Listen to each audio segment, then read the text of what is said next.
Jay here for Stretford Paddock. That's Joe Smith. Liverpool 1, Manchester United 2. United winning at Anfield thanks to Harry Maguire.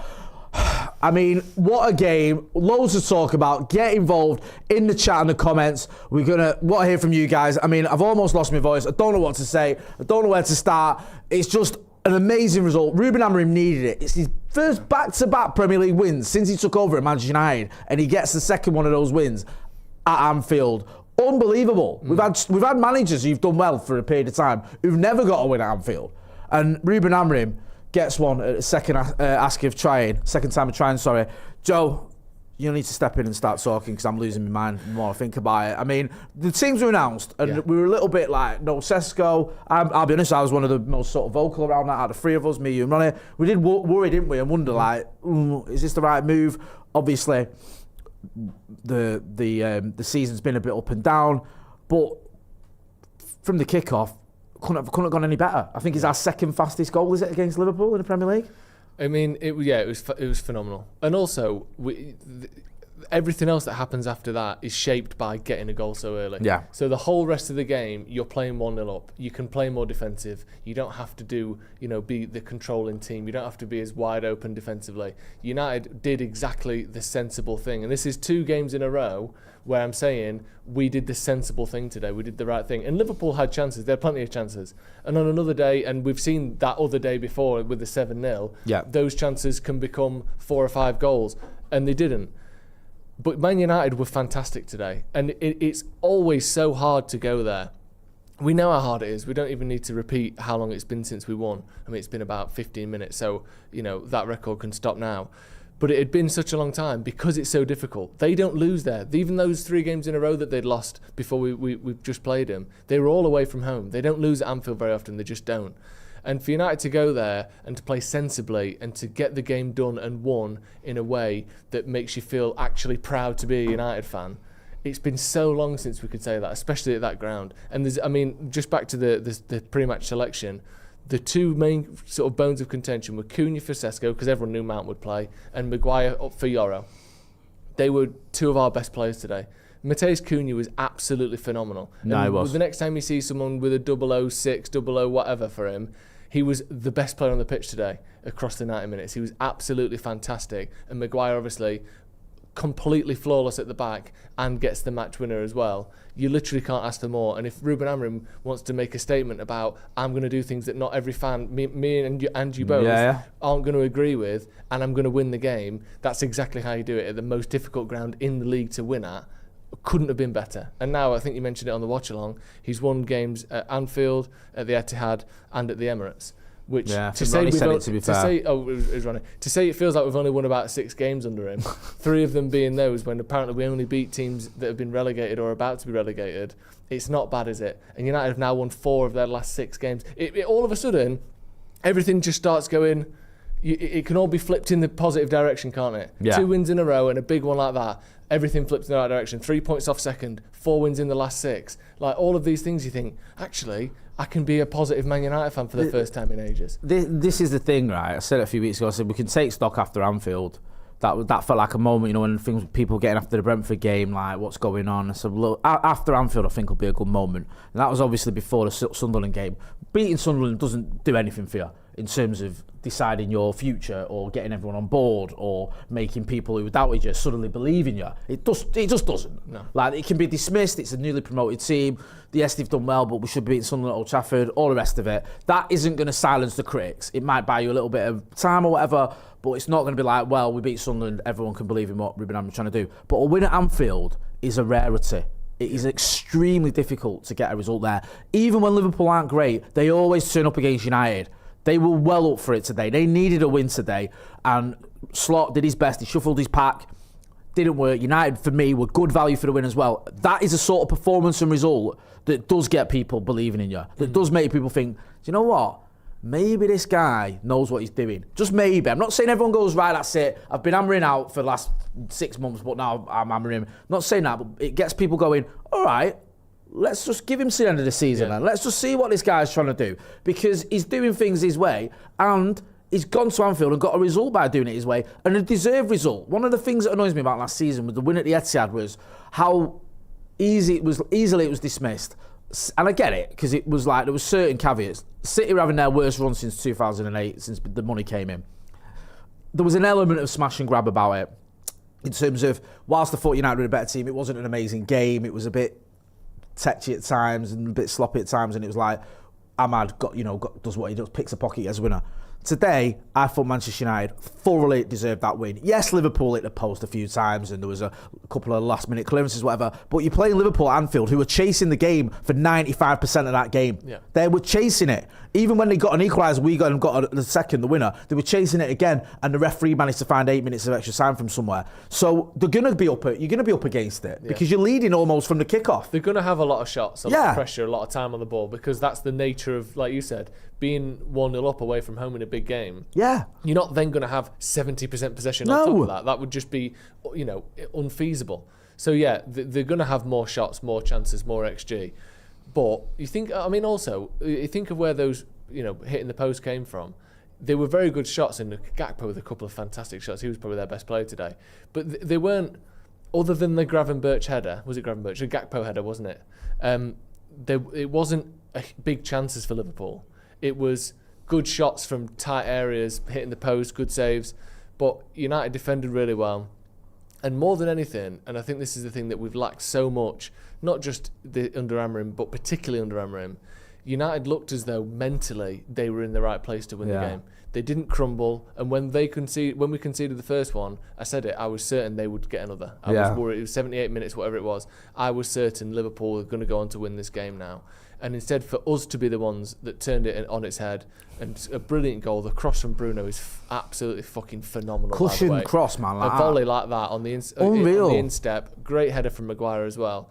To do that and push on after they got it back to 1-1 is a mentality shift that I didn't know we were ready to show yet. I'm really, really impressed by the fact that we could have that setback and then be the team that pushed on again. Unbelievable. That's my favourite bit of the whole thing. There's so many super chats and chats and comments to go into. I will come back to you in a minute. I'm going to talk about some individuals. Get involved in the chat and the comments. Hit that like button as well, please, people. Chris Thompson says, shit, does that mean that guy might actually be on his way to cut his hair? That's Frank, who we've had on the channel. 5 successive wins, he'll cut his hair. We've had 2 of them. What a result. All the bad press, and 2 points behind the Scousers. Robert Cobb says the game will go down as the battle of the heads. McAllister's bald cap and Maguire's winner. He's been a member of the first team for 3 months. Stephen Howson, lads having a sausage roll party, says Matthew Jones. I've said it before, but I'll say it again. Salah's going Saudi in the morning, says Kay. Harry on the boat says keep the faith, back to manager, UTFR. FPL Mikel says he will get his hair cut well before Christmas. Ned the Red says look like Liverpool didn't spend enough in the transfer window. Love that. Should have bought some more strikers. Yep. Velvet Thunder says Ammer in, unbeaten at Anfield, great point. Benjamin Soffin says nothing to say except we got back-to-back wins, beat the Scousers after my Paddock hoodie got delivered, so do with that info what you will. There's a link in the chat for some merch. You can see I'm wearing some merch. We've got some new merch out. Go and check out that. There's a link in the chat to this conversation. Well. So the more people that get stuff, the more games we're going to win. Right. That's what Ben That's said. That's a guarantee. That's literally in the small print. That's how it I'll also look at some of the other comments as well. We need to work out what we're going to call this, because people were calling it Brian Anfield when we thought Mbeumo had got the winner. But how do you get... You almost have to go Harry Anfield. Like a play on Harry Enfield. That's good. But I feel it's a bit... It's not... Yeah, it's a bit 90s, isn't it? Yeah. Harry Anfield doesn't quite work. I think it's as I don't know. We're going to get. We can have it, Harry Anfield. McGuanfield. Let us know. Get involved in the chat in the comments and let us know what you think. Let us know how lucky is it how lucky is United for having Amorim, says the DOR. You guys just don't know it. We are 3 points from second, if I'm not wrong, says Sam Jaber. 007 is promoted to be 008, says Kitan Sawade. I mean, love the noise. Yeah, Rashid Hundal, sorry, just making all sorts of noises here. I've lost the functions in my head. Look at Virgil van Dijk. Virgil van Dijk probably go and moan about some decisions or something, even though he was shite. He went up front for the last 15 minutes as well, so he could did get fuck his all. limelight. I know, yeah, it's all about me, innit?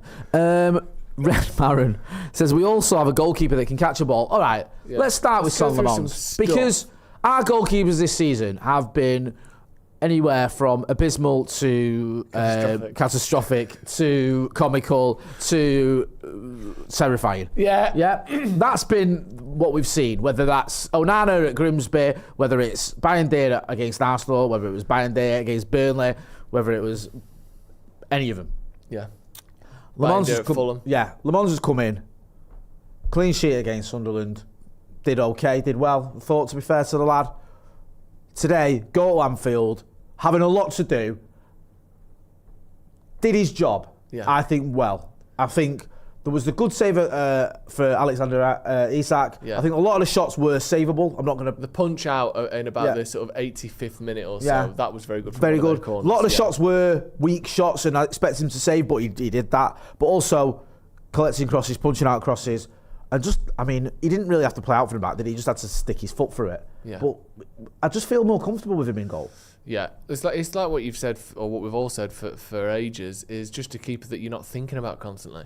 It's not in your head. Every time Liverpool put a cross in, I wasn't thinking about our goalkeeper, and that hasn't been the case for about 2 years. No. Every time someone lumps it in, you think, how's this going to go wrong? And I didn't think that. He wasn't called upon to make world-class saves. I don't think any saves he's made have been world-class. Yeah. But it's just a solid, functional, very good start to his career, and he's young, and that's not to say, by the way, that he could have made a world-class save and failed to. He hasn't had the opportunity to. So the Gakpo goal, no human being in history could have possibly saved that. That's not even on the cards. And like we said, he did everything that was asked of him, which is literally all I will ever ask of a goalkeeper. The one thing we would maybe say is this playing out from the back, just going long every single time. Is that something that is mandated because of his skill set, or is that a way that we thought best to actually win this game? Because the first goal literally came from long ball. They won the first header, we won the second one, they won the third, and then we picked up that fourth ball and scored from it. Yeah. We, especially in the first half, a lot of our damage came from winning second balls, and I think that sort of in the Pep era, that's almost become a dirty thing. You shouldn't be doing that. You shouldn't try and win the game by kicking it long. But if it's getting you chances and it's getting you goals, it literally doesn't matter. So that's the only thing with Lomans. I'd like to see what his range is, but he's done literally everything that has been asked of him so far. You can't ask for any more. Virgil van Dijk's doing a bit of moaning to Sky Sports. Of course he is. What's happened He now? says, I won't comment on whether the referee should have stopped play for what happened in terms of the head injury, which is kind of him commenting on it. Also, he's asked what's needed now. He says, stay humble, stay working, try to keep your confidence as high as possible. You have to stay very calm. Yeah, keep calm and carry on, you fucking loser. I think, by the way, the head injury that he's talking about is where he elbowed his own teammate in the head. When I go around elbowing my own players, I expect the ref to stop it. Otherwise, what's the fucking point of me doing it? Because also, I mean, first of all, I do understand that if it's head injury, I get it. But also, doesn't that then lend itself that if someone's through on goal, I can twat you in the face and get the game stopped? Yeah. Fuck that. Yeah. You shouldn't elbow your own teammate in the head. It's a rocky road to go down, Virgil. Yeah, we can't have it, mate. We don't think we want to do that, yeah? Just take the L they're through on goal and move on, yeah? That's the best bet. Yeah. We're not changing the rules again for Liverpool so they can win like they did, what was it, last time with the VAR and all that. So we hope someone gets to title number 19 or 20, I don't know. Lost count. Who cares? Avinav Verma says, it's a super chat, you got to read it out. Dark Case says, not cutting my hair till Liverpool lose 5 games in a row. Sweet. 2 pints and a pasty. Says, wrong to pitch Acuna when with the misses tonight. No, it's absolutely right. He was brilliant. I think that we can all understand that. Iatelti Chiante says, can't forget about Cunha's ball retention ability.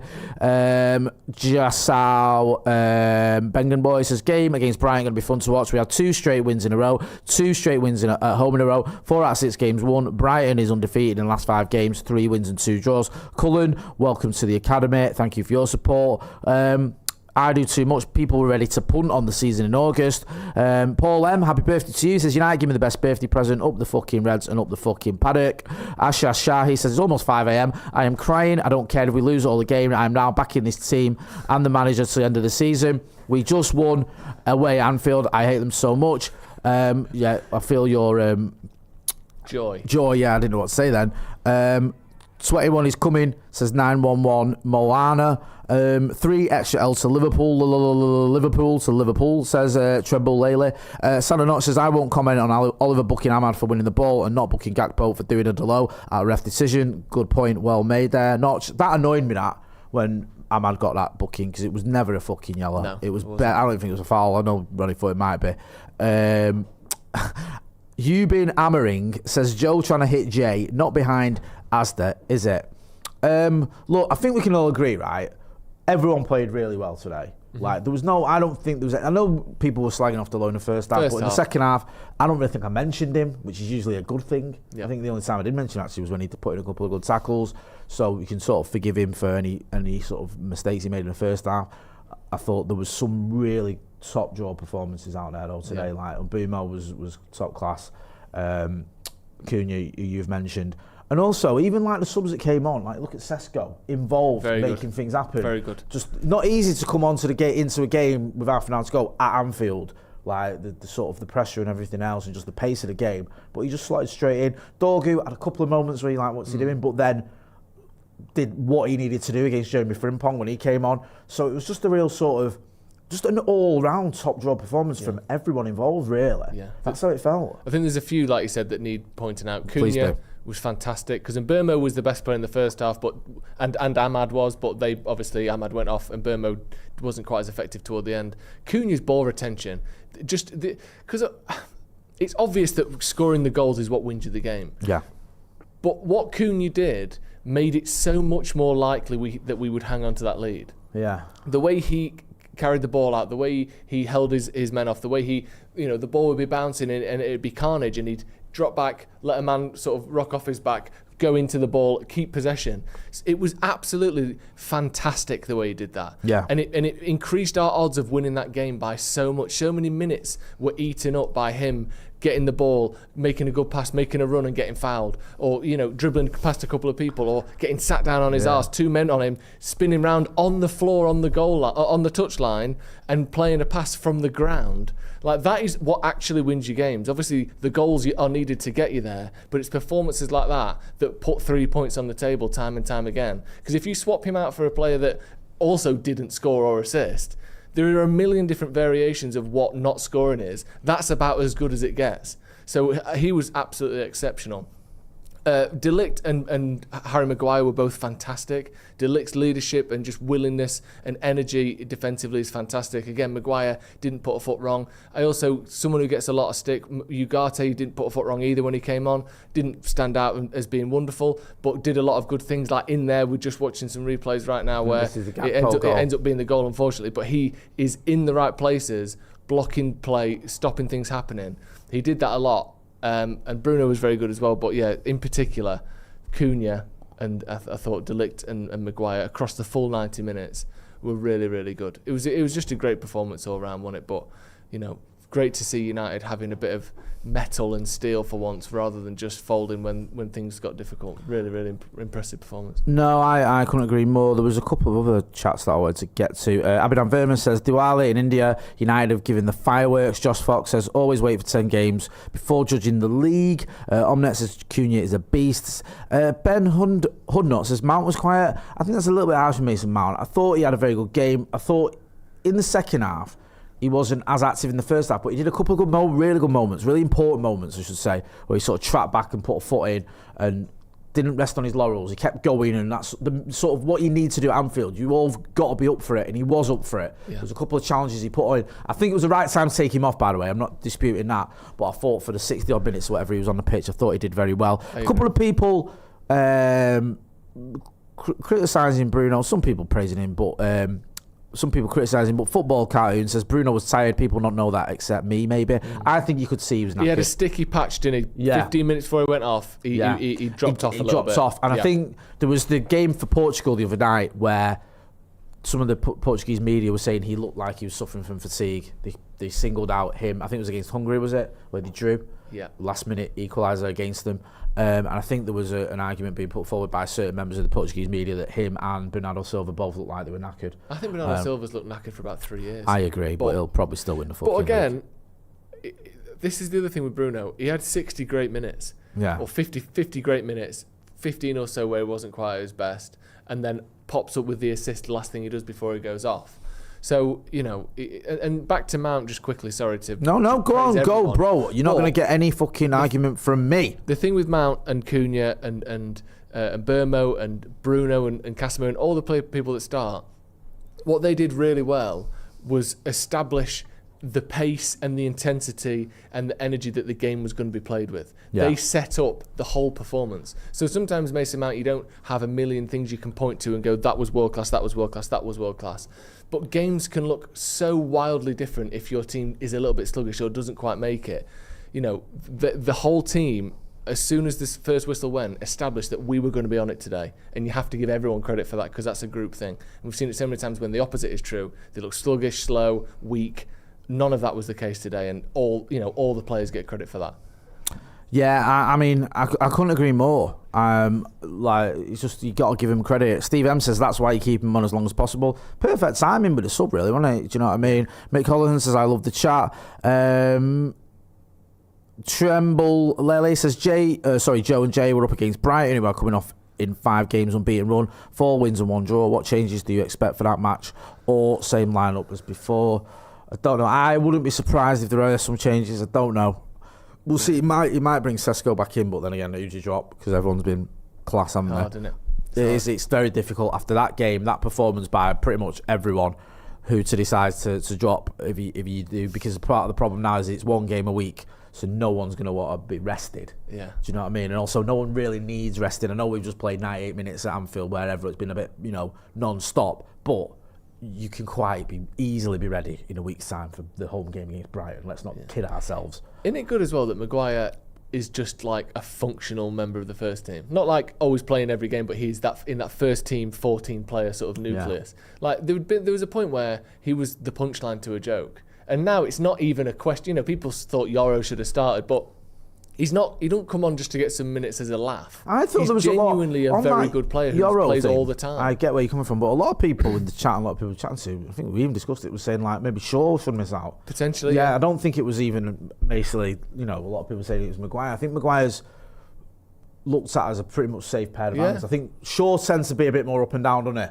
Where he's had a few where you're like, what the fuck is he doing? Even today, there was a couple of moments where I think, to be fair, he was knackered, but like bottling 50-50s is always unforgivable for me, and there was one where he seemed to pull out a little bit, whether it was just fatigue or whatever. But Maguire, I think, yeah, you're right. He's one of the only players I've ever seen in my life do that. You remember last season? Yeah. Think where he was 2 Yeah. years ago, 18 months ago. I literally, our own fans booing him on tour, just when his name was announced at the start of the game. To be honest, you're right as well. And on that, because we were there, that was in Australia, it felt like it become a thing, didn't it? Like a popular thing. It was like a meme almost. Yeah, like, it'd become and no the one was, I weren't into it. England fans were doing it, even though his record for England's pretty phenomenal. Have you ever seen anyone else turn it around from perception to just like, I remember when he first came in, but it wasn't the same because he hadn't had the up and down. I remember John O'Shea people used to enjoy taking the piss out of. That was a little bit later, wasn't it? Because you remember that first season when he came into the side where he was like second in the PFA Young Player of the Year award and won the title. He was fantastic, and then he dropped off. Yeah, and I think then there was a. It was like,